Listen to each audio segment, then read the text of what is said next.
శాంతి. ఈరోజు Murali date 30 June 2024. అవ్యక్త BapDada Murali revise date 30/3/2000 సంవత్సరం. ఈరోజు మురళి హెడ్లైను మనస్సును ఆరోగ్యంగా ఉంచుకునేందుకు మధ్యలో 5 సెకండ్లు అయినా కేటాయించి మనసు యొక్క ఎక్సర్సైజ్ చెయ్యండి. బాబ్దాదా చెప్తున్నారు, ఈరోజు దూరదేశీ అయిన బాబ్దాదా సాకార ప్రపంచంలోని భిన్న భిన్న దేశవాసులైన పిల్లలను కలుసుకునేందుకు వచ్చారు. బాబ్దాదా భిన్న భిన్న దేశవాసులను ఒకే దేశవాసులుగా చూస్తున్నారు. ఎవరు ఎక్కడి నుండి అయినా వచ్చి ఉండవచ్చు, కానీ అన్నిటికంటే మొదట అందరూ ఒకే దేశం నుండి కదా వచ్చారు. మీకు మీ అనాది దేశం గుర్తుంది కదా, ప్రియముగా అనిపిస్తుంది కదా. తండ్రితో పాటు మీ అనాది దేశం కూడా మీకు చాలా ప్రియముగా అనిపిస్తుంది. బాబ్దాదా ఈరోజు పిల్లలందరి 5 స్వరూపాలను చూస్తున్నారు. 5 స్వరూపాలు ఏవో మీకు తెలుసా? తెలుసు కదా. పంచముఖి బ్రహ్మ యొక్క పూజ కూడా జరుగుతుంది కనుక బాబ్దాదా పిల్లలందరి 5 స్వరూపాలను చూస్తున్నారు. మొదటిది అనాది జ్యోతిర్బిందు స్వరూపము. మీ స్వరూపం మీ అందరికీ గుర్తుంది కదా, మర్చిపోవడం లేదు కదా. రెండవది ఆది దేవతా స్వరూపము. మీ దేవతా స్వరూపంలోకి చేరుకున్నారా? మూడవది మధ్యకాలములోని పూజ్య స్వరూపము. అది కూడా గుర్తుందా? మీ అందరి పూజ జరుగుతుందా లేక భారతవాసీలకే జరుగుతుందా? మీ పూజ జరుగుతుందా? కుమారులు వినిపించండి, మీ పూజ జరుగుతుందా? కనుక మూడవది పూజ్య స్వరూపము, నాలుగవది సంగమయుగి బ్రాహ్మణ స్వరూపము, మరియు చివరిది ఫరిస్తా స్వరూపము.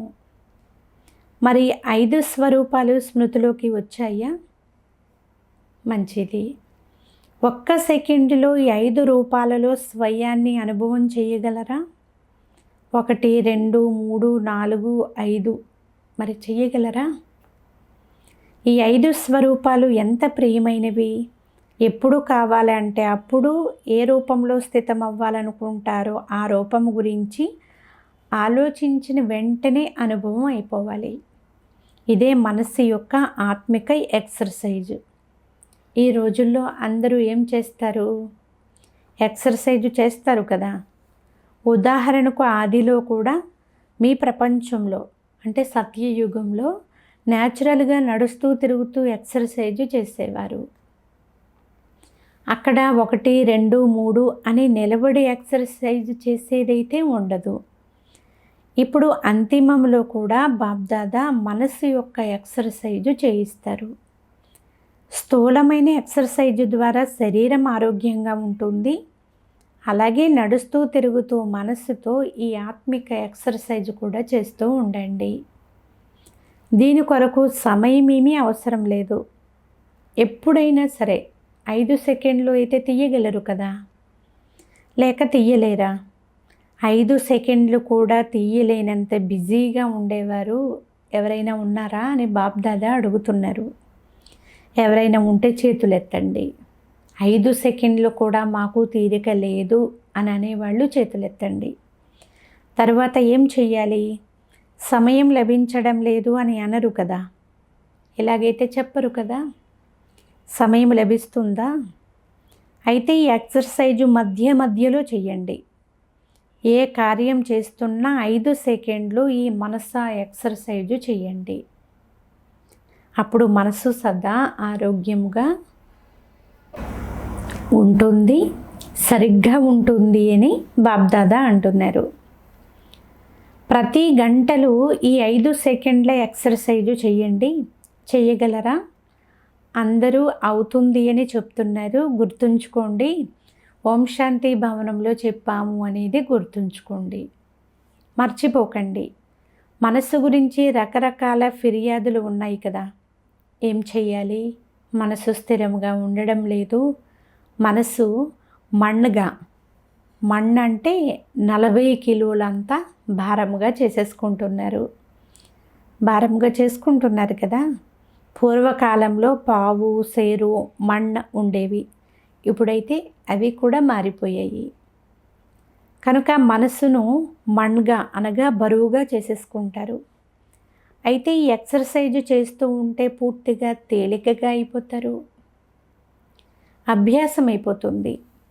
బ్రాహ్మణులు అనే మాట గుర్తు రాగానే బ్రాహ్మణ జీవితం యొక్క అనుభవంలోకి వచ్చేయండి. ఫరిస్తా అన్నప్పుడు ఫరిస్తాగా అయిపోండి. కష్టమా? కష్టం లేదా? కుమారులు చెప్పండి, కొద్దిగా కష్టమా? మీరు ఫరిస్తాలా కాదా? మీరేనా లేక ఇతరులు ఎవరైనా ఉన్నారా? ఎన్నిసార్లు ఫరిస్తాలుగా అయ్యారు అంటే లెక్కలేనన్నిసార్లు అయ్యారు. మీరే అయ్యారు కదా, మంచిది. లెక్కలేనన్ని సార్లు జరిగిన విషయాన్ని రిపీట్ చేయడం ఏమైనా కష్టం అవుతుందా? అప్పుడప్పుడు కష్టం అనిపిస్తుందా? ఇప్పుడు ఈ అభ్యాసం చెయ్యండి. ఎక్కడైనా ఉండండి. 5 సెకండ్లు మనసును తిప్పండి, చక్కెర వేయండి. చక్కెర వేయడం అంటే మంచిగా అనిపిస్తుంది కదా. చక్కెర అంటే తిరగడం అంటే మంచిగా అనిపిస్తుంది కదా. టీచర్లు బాగున్నారు కదా, రౌండ్ వేయడం వస్తుంది కదా. కేవలం ఒకసారి రౌండ్ వేయండి, తర్వాత మళ్ళీ కర్మలో నిమగ్నం అవ్వండి. ప్రతి గంటలో ఒకసారి రౌండ్ వేయండి, తర్వాత మళ్ళీ కర్మలోకి రండి. ఎందుకంటే కర్మనైతే వదిలివేయలేరు కదా. డ్యూటీ అయితే చేయాల్సిందే. కానీ 5 సెకండ్లు, నిమిషాలు కూడా కాదు, సెకండ్లు తీయండి. తీయగలరా అని బాబ్దాదా అడుగుతున్నారు. యునైటెడ్ నేషన్స్ ఆఫీసులో తీయగలరా? మీరు మాస్టర్ సర్వశక్తివంతులు కదా. మరి మాస్టర్ సర్వశక్తివంతులు చెయ్యలేనిదంటూ ఏముంటుంది? బాబ్దాదాకు ఒక విషయంలో పిల్లల్ని చూసి మధురాతి మధురమైన నవ్వు వస్తుంది. ఏ విషయం పైన? ఛాలెంజ్ చేస్తారు, కరపత్రాలు ముద్రిస్తారు, ఉపన్యసిస్తారు, కోర్సు చేయిస్తారు. ఏమని చేయిస్తారు? మేము విశ్వాన్ని పరివర్తన చేస్తాము అని అందరూ చెప్తారు కదా. లేక చెప్పరా? అందరూ చెప్తారా లేక కేవలం ఉపన్యసించేవారే చెప్తారా? ఒకవైపు మేము విశ్వాన్ని పరివర్తన చేస్తాము, మాస్టర్ సర్వశక్తివంతులము అని అంటారు. రెండవ వైపు మనసు నాది, నేను మనసుకు యజమానిని, మాస్టర్ సర్వశక్తివంతుడను అంటారు. మళ్ళీ కష్టము అని అంటే నవ్వు రాదా? నవ్వొస్తుంది కదా. నా మనసు అంగీకరించడం లేదని ఎప్పుడైతే అనుకుంటారో అప్పుడు మీ పైన మీరే నవ్వుకోండి. మనస్సులో ఏదైనా విషయం వచ్చినప్పుడు అది 3 రకాల గీతల వలె ఉండడం బాబ్దాదా గమనించారు. మొదటిది నీటిపైన గీత. నీటిపైన గీతను ఎవరైనా చూసారా? నీటిపై గీత గీస్తే వెంటనే అది అదే సమయంలో చెరిగిపోతుంది, అంటే నీటిలోనే కలిసిపోతుంది కదా. ఇలా నీటిపైన గీస్తారు కదా. రెండవది ఏదైనా కాగితం పైన కానీ పలక పైన కానీ గీత గీయడం. మూడవది అన్నింటికంటే పెద్దది రాతిపైన గీత గీయడం. రాతిపై గీచిన గీత చెరిగిపోవడం చాలా కష్టం. కనుక బాబ్దాదా చూస్తున్నారు, చాలాసార్లు పిల్లలు తమ మనసులో రాతిపై గీసినటువంటి గీతల వలె పక్కా గీతను గీచుకుంటారు. దానిని చెరుపుతున్నది, చెరగడం లేదు. ఇలాంటి గీత మంచిదేనా? ఇప్పటి నుండి చెయ్యము, ఇప్పటి నుండి జరగదు అని ఎన్నోసార్లు ప్రతిజ్ఞ చేశారు. అయినా కూడా మళ్ళీ మళ్ళీ పరవశం అయిపోతూనే ఉన్నారు. అయితే బాబ్దాదాకు పిల్లలపైన ద్వేషం కలగడం లేదు, దయ కలుగుతుంది. పరవశం అయిపోతున్నారు, పరవశులపై దయ కలుగుతుంది కదా. ఎప్పుడైతే బాబ్దాదా ఇలాంటి దయాభావనతో పిల్లలను చూస్తారో అప్పుడు డ్రామా యొక్క పరదా పైన ఏమని వస్తుంది? ఎప్పటి వరకు అని వస్తుంది. మరి దీనికి మీరే జవాబు ఇవ్వండి. ఎప్పటి వరకు? కుమారులు చెప్పగలరా? ఇది ఎప్పటి వరకు సమాప్తం అవుతుంది? కుమారులు చాలా ప్లాన్లు తయారు చేస్తారు కదా, మరి ఇది ఎప్పటి వరకు మీరు చెప్పగలరా? చివరికి ఇది ఎప్పటి వరకు చెప్పండి. ఎప్పటి వరకు అనే దానికి జవాబు ఉందా? దాదీలో చెప్పండి, సంగమయుగం ఉన్నంత వరకు కొద్ది కొద్దిగా ఉంటుంది అని అంటున్నారు. అయితే సంగమయుగం కూడా ఎప్పటి వరకు అని బాబ్దాదా మళ్ళీ తిరిగి ప్రశ్న వేస్తున్నారు. ఫరిస్తాలుగా అయినంత వరకు అని దాదీలు పిల్లలు సమాధానం ఇస్తున్నారు. అది కూడా ఎప్పటి వరకు అని మళ్ళీ బాబ్దాదా అడుగుతుంటే పిల్లలు అంటున్నారు, బాబాయే చెప్పాలి అని. ఫరిస్తాలుగా అవ్వాల్సింది మీరా లేక బాబానా? కనుక దీనికి జవాబు కూడా మీరే ఆలోచించి చెప్పండి. తండ్రి అయితే ఇప్పుడే అని అంటారు, మరి మీరు తయారుగా ఉన్నారా? సగం మాల కోసం కూడా చేతులు ఎత్తలేదు. బాబ్దాదా సదా పిల్లలను సంపన్న స్వరూపంలో చూడాలని కోరుకుంటారు. బాబా ఏ ప్రపంచము అని మీరు అంటారు. ఇలాగైతే అందరూ అంటారు కదా, మరో ప్రపంచం కూడా ఏదైనా ఉందా మీకు? బాబాయే ప్రపంచం అయినప్పుడు ప్రపంచం బయట ఇంకేముంది? ఇది కేవలం సంస్కారాన్ని పరివర్తన చేసుకునే విషయము. బ్రాహ్మణుల జీవితంలో చాలా వరకు విఘ్న రూపంగా అయ్యేది ఏమిటి? సంస్కారమే కదా. అది మీ సొంత సంస్కారం కావచ్చు, ఇతరుల సంస్కారం కావచ్చు. జ్ఞానం అందరిలో ఉంది, శక్తులు కూడా అందరి వద్ద ఉన్నాయి. కానీ కారణం ఏమిటి? ఏ శక్తిని ఏ సమయంలో కార్యంలో ఉపయోగించాలో ఆ సమయంలో అది ఎమర్జ్ అయ్యేందుకు బదులు కొంత సమయం తరువాత ఎమర్జ్ అవుతుంది. ఆ తరువాత ఇలా మాట్లాడకుండా ఇలా మాట్లాడి ఉంటే చాలా బాగుండేది, ఇలా చేసేందుకు బదులు ఇలా చేసి ఉంటే చాలా బాగుండేది అని అనుకుంటారు. కానీ గడిచిపోవలసిన సమయం అయితే గడిచిపోయింది కదా, తరువాత అనుకుంటే లాభం ఏముంది?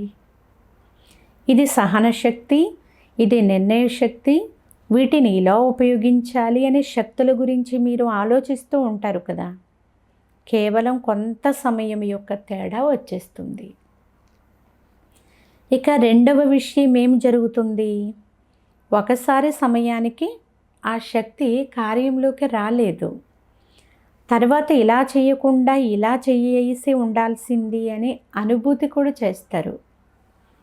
తర్వాత మీ తప్పు మీకు అర్థమైపోతుంది. కానీ ఆ తప్పును ఒకసారి అనుభవం చేసిన తర్వాత ఇక ముందు కొరకు అనుభవీలుగా అయ్యి దానిని మంచి రీతిగా రియలైజ్ చేసుకుని మళ్ళీ రెండోసారి ఆ తప్పును ఆ పొరపాటును చేయకూడదు. అలా చేసినా ఉన్నతి జరుగుతుంది కదా. ఆ సమయంలో ఇది రైటు ఇది రాంగు అని అర్థమవుతుంది. కానీ ఆ తప్పు రెండవసారి జరగకుండా ఉండడం కోసం స్వయానికి స్వయం మంచి రీతిగా రియలైజ్ అవ్వడంలో కూడా పూర్తి శాతము పిల్లలు పాస్ అవ్వడం లేదు. మాయ చాలా చతురమైనది. మీలో సహనశక్తి తక్కువగా ఉంది అనుకోండి, ఆ సహనశక్తిని ఉపయోగించాల్సిన విషయమే మీ ముందు రెడీగా ఉంటుంది. ఒకసారి మీరు రియలైజ్ అయ్యారు అంటే రెండవసారి మాయ కొద్దిగా తన రూపాన్ని మార్చుకుని మీ ముందుకు వచ్చి కూర్చుంటుంది. విషయం అయితే అదే ఉంటుంది, కానీ రూపం మారుతుంది. ఎలాగైతే ఈ రోజుల్లో పాత వస్తువుకు పాలిష్ పెట్టి కొత్త కంటే కొత్తదిగా కనిపించేలాగా చేస్తున్నారు కదా, అలాగే మాయ కూడా పాలిష్ పెట్టుకుని మీ ముందుకు వస్తుంది. కానీ ఆ విషయంలోని రహస్యమైతే అదే ఉంటుంది. ఉదాహరణకు మీలో ఈర్ష్య ఉంది అనుకోండి, ఆ ఈర్ష్య కూడా రకరకాల రూపంలో వస్తుంది, ఒకే రూపంలో ఉండదు. బీజమైతే ఈర్ష్యదే ఉంటుంది, కానీ మరొక రూపంలో వస్తుంది, అదే రూపంలో రాదు. అప్పుడు చాలామంది మొదట అలాంటి విషయం వచ్చింది కదా, ఇదైతే విషయమే వేరుగా ఉంది అని అనుకుంటున్నారు. కానీ బీజమైతే అదే ఉంటుంది, కేవలం రూపం మాత్రం పరివర్తన అవుతుంది. దీని కొరకు ఏ శక్తి కావాలి? మాయ ఇంతకు ముందు వచ్చింది, ఇప్పుడు మళ్ళీ వచ్చింది అని దానిని అసలు పరిశీలన చేసుకునే శక్తి ఉండాలి కదా. దీని కొరకు మీరు 2 విషయాలపైన అటెన్షన్ ఉంచాలి అని బాబ్దాదా అంటున్నారు. ఇంతకు ముందు కూడా బాబ్దాదా మనకి వినిపించారు. మొదటిది సత్యమైన హృదయం ఉండాలి. అంటే లోపల ఏది కూడా దాచిపెట్టుకోకూడదు. లోపల ఉంచుకుంటే అది బెలూన్ లాగా నిండిపోయి చివరికి ఏమైపోతుంది, పగిలిపోతుంది కదా. కనుక సత్యమైన హృదయం ఉండాలి. ఆత్మల ముందు చెప్పాలి అంటే కొద్దిగా సంకోచం అవుతుంది. నన్ను ఏ దృష్టితో చూస్తారో ఏమో అని కొద్దిగా సిగ్గు అనిపిస్తుంది. కానీ సత్యమైన హృదయంతో, అనుభూతితో బాబ్దాదా ముందు ఉంచండి. అంతేకాని నా నుండి తప్పు జరిగింది అని నేను బాబ్దాదాకు చెప్పేశాను, అవును నా నుండి తప్పు జరిగిపోయింది అని ఆర్డర్ వేసినట్లుగా చెప్పడం కాదు. రియలైజ్ అయ్యి పశ్చాత్తాపంతో మరొకసారి నేను ఆ పొరపాటు చేయకుండా ఉండాలి అని బాబ్దాదా ముందు చెప్పాలి. అనుభూతి శక్తితో, సత్యమైన హృదయంతో, కేవలం బుద్ధి నుండి కాకుండా మనస్సు నుండి ఒకవేళ బాబ్దాదా ముందు అనుభూతి చేస్తే మనస్సు ఖాళీ అయిపోతుంది, చెత్త సమాప్తం అయిపోతుంది. విషయాలు పెద్దవిగా ఏమీ ఉండవు, చిన్నవే ఉంటాయి. కానీ ఒకవేళ మీ మనసులో ఎలాంటి చిన్న చిన్న విషయాలు పోగవుతూ ఉంటే, చిన్న చిన్నవే కానీ అన్నీ కలిపి మనసు నిండిపోతుంది. ఖాళీగా అయితే ఉండదు కదా. మీ మనసు ఖాళీగా లేకుంటే మరి మనోభిరాముడు ఎక్కడ కూర్చుంటాడు? కూర్చునేందుకు స్థలం అయితే ఉండాలి కదా. కనుక సత్యమైన హృదయం పైన సాహెబ్ రాజీ అయిపోతారు. బాబా నేను ఎవరో ఎలా ఉన్నానో అలా మీ వాడిని, మీ దానిని అని అంటారు కదా. నెంబర్ వారీగా అయితే ఉండాల్సిందే అని బాబ్దాదాకు తెలుసు. అందువల్ల బాబ్దాదా మిమ్మల్ని అలాంటి దృష్టితో చూడరు. కానీ సత్యమైన హృదయం ఉండాలి. మరియు రెండవది సదా బుద్ధి యొక్క లైన్ స్పష్టంగా ఉండాలి అని చెప్పాము. లైనులో అలజడి ఉండకూడదు, కట్ అవ్వకూడదు. బాబ్దాదా కొన్ని సమయాలలో అదనపు శక్తినివ్వాలి, ఆశీర్వాదాలు ఇవ్వాలి, అదనపు సహయోగం ఇవ్వాలి అని అనుకుంటారు. ఒకవేళ లైనులో అలజడి ఉంటే అది లభించదు. లైన్ స్పష్టంగా శుద్ధంగా లేకుంటే, కట్ అవుతూ ఉంటే తండ్రి నుండి ఏ ప్రాప్తి లభించాలో ఆ ప్రాప్తి మాత్రం లభించజాలదు. చాలామంది పిల్లలు అంటారు, అనరు కానీ అనుకుంటారు. కొంతమంది ఆత్మలకు చాలా సహయోగం లభిస్తుంది, బ్రాహ్మణుల సహయోగం కూడా లభిస్తుంది, పెద్దవారి సహయోగం కూడా లభిస్తుంది, బాబ్దాదా సహయోగం కూడా లభిస్తుంది కదా, మాకు తక్కువ లభిస్తుంది, కారణం ఏమిటి అని అనుకుంటారు. తండ్రి అయితే దాత, సాగరుడు, ఎవరు ఎంత కావాలంటే అంత తీసుకోవచ్చు. బాబ్దాదా బండారానికి తాళము కానీ, తాళం చెవి కానీ లేవు. కాపలాదారుడు కూడా లేడు. బాబాని అనగానే హాజరైపోతాయి. బాబాని అనండి, తీసుకోండి. వారు దాత కదా. దాత కూడా మరియు సాగరుడు కూడా. ఇక ఏ లోటు ఉంటుంది? ఈ 2 విషయాలలోనే లోపం ఉంటుంది. ఒకటి సత్యమైన స్వచ్ఛమైన హృదయం ఉండాలి. చతురతను చూపించకండి.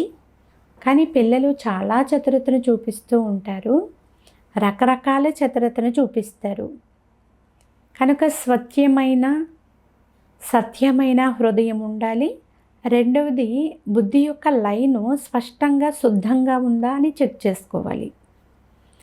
ఈనాటి సైన్స్ సాధనాలను కూడా చూస్తున్నారు కదా, కొద్దిపాటి డిస్టర్బెన్స్ ఉన్న క్లియర్గా పనిచేసేది లేదు. కనుక దీనిని తప్పకుండా చెక్ చేసుకోండి అని బాబ్దాదా అంటున్నారు. ఈ సీజన్లో ఇది చివరి టర్న్ కనుక మరొక విశేషమైనటువంటి మాటను చెప్తున్నాము. ఇది కేవలం డబల్ విదేశీయుల కొరకు మాత్రమే కాదు, అందరి కోసం చెప్తున్నాము. ఈ చివరి మిలనంలో మీరు ఎదురుగా కూర్చుని ఉన్నారు కనుక మీకే చెప్పాల్సి ఉంటుంది. బాబ్దాదా చూశారు, ఒక సంస్కారము లేక స్వభావము అనండి. స్వభావం అయితే ప్రతి ఒక్కరికి కూడా ఎవరిది వాళ్ళకే ఉంటుంది. కానీ సర్వులకు స్నేహిగా, అన్ని విషయాలలో సంబంధాలలో సఫలురుగా, మనస్సులో విజయులుగా ఉండాలన్నా, మరియు వాచాలో మధురత రావాలన్నా ఈజీ నేచర్ అనేది ఉండాలి. సోమరితనము లేక నిర్లక్ష్య స్వభావం కాదు. సోమరితనం అనేది వేరే విషయము. ఈజీ నేచర్ అంటే ఎలాంటి సమయమో, ఎలాంటి వ్యక్తులో, ఎలాంటి పరిస్థితుల్లో వాటిని పరిశీలిస్తూ స్వయాన్ని ఈజీగా ఉంచుకోవాలి. ఈజీ నేచర్ అనగా కలుపుగోలుతనము లేక సంస్కారాలను కలుపుకోవడం. అధికారికంగా ఉండే టూ మచ్ టైట్ స్వభావం ఉండకూడదు. గంభీరంగా ఉండడం అనేది మంచిదే, కానీ అది టూ మచ్గా ఉండకూడదు అని బాబ్దాదా అంటున్నారు. కొన్ని సమయాలలో ఎవరైనా అఫీషియల్గా అయిపోతే ఆ సమయానుసారం అది ఒక గుణంగా లేక అది ఒక విశేషతలాగా అనిపించదు. చిన్నవారితో కానీ పెద్దవారితో కానీ స్వయాన్ని మలుచుకోవాలి, అందరినీ కలుపుకోగలగాలి. పెద్దవారితో పెద్దరికంగా, చిన్నవారితో చిన్నవారిగా నడవగలగాలి. సాతీలతో సాతీగా నడవాలి. పెద్దవారితో గౌరవపూర్వకంగా నడుచుకోవాలి. సహజంగా మలుచుకోగలగాలి. శరీరం కూడా ఈజీగా ఉంటే ఎక్కడ ఎలా కావాలన్నా మలుచుకోగలుగుతారు కదా. టైట్గా ఉంటే మలుచుకోలేరు. అలాగని సోమరిగా కూడా ఉండకూడదు, ఈజీగా ఉండాలి. ఈజీగా అవ్వాలని సోమరిగా అవ్వకూడదు. ఈజీగా అవ్వమని బాబ్దాదా చెప్పారు కదా, అందుచేతనే మేము ఈజీగా అయిపోయాము అని అనకూడదు. ఈజీ నేచర్ అనగా ఎలాంటి సమయమో అలాంటి మీ స్వరూపాన్ని తయారు చేసుకోగలగాలి. మంచిది. డబల్ విదేశీయులకు మంచి అవకాశం లభించింది. అందరికీ డ్రిల్ గుర్తుందా లేక మర్చిపోయారా?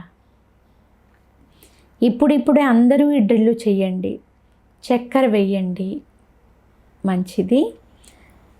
నలువైపులా ఉన్న సర్వశ్రేష్ఠ ఆత్మలకు నలువైపుల నుండి ప్రియ స్మృతులను సమాచారాలను పంపించిన వారు చాలా బాగా భిన్న భిన్న సంబంధాలతో స్నేహపత్రాలను మరియు తమ స్థితిగతుల గురించి వ్రాశారు. సేవా సమాచారం గురించిన ప్లాన్లను ఉత్సాహంతో చాలా మంచిగా వ్రాశారు. అవన్నీ బాబ్దాదాకు లభించేశాయి. ప్రేమతో శ్రమతో వ్రాశారు కనుక ఎవరైతే వ్రాసారో వారందరూ తమ తమ పేరుతో బాబ్దాదా యొక్క, దిలారాముని యొక్క హృదయపూర్వకమైనటువంటి ప్రియ స్మృతులను స్వీకరించండి. పిల్లల ప్రేమ తండ్రితో మరియు దానికంటే 16 రెట్ల ప్రేమ తండ్రికి పిల్లలతోనూ ఉంది మరియు అది సదా అమరముగా ఉంటుంది. స్నేహి పిల్లలు తండ్రి నుండి వేరుగా అవ్వలేరు. తండ్రి కూడా తన పిల్లల నుండి వేరుగా అవ్వలేరు. తోడుగా ఉన్నారు, తోడుగానే ఉంటారు. బాబ్దాదా పిల్లలకు నమస్తే తెలియచేస్తున్నారు. నలువైపులా సదా స్వయాన్ని తండ్రి సమానముగా చేసుకునే వారికి సదా తండ్రి నయనాలలో, హృదయంలో, మస్తకంలో సమీపంగా ఉండేవారు, సదా ఒక్క తండ్రి యొక్క ప్రపంచంలో ఉండేవారు, సదా ప్రతి అడుగులో బాబ్దాదాను అనుసరించేవారు. మేము సదా విజయులుగా ఉండినాము, ఇప్పుడు విజయులుగా అవుతూ ఉన్నాము, మరి విజయులుగానే ఉంటాము. ఈ నిశ్చయము మరియు నశాలో ఉండేవారు.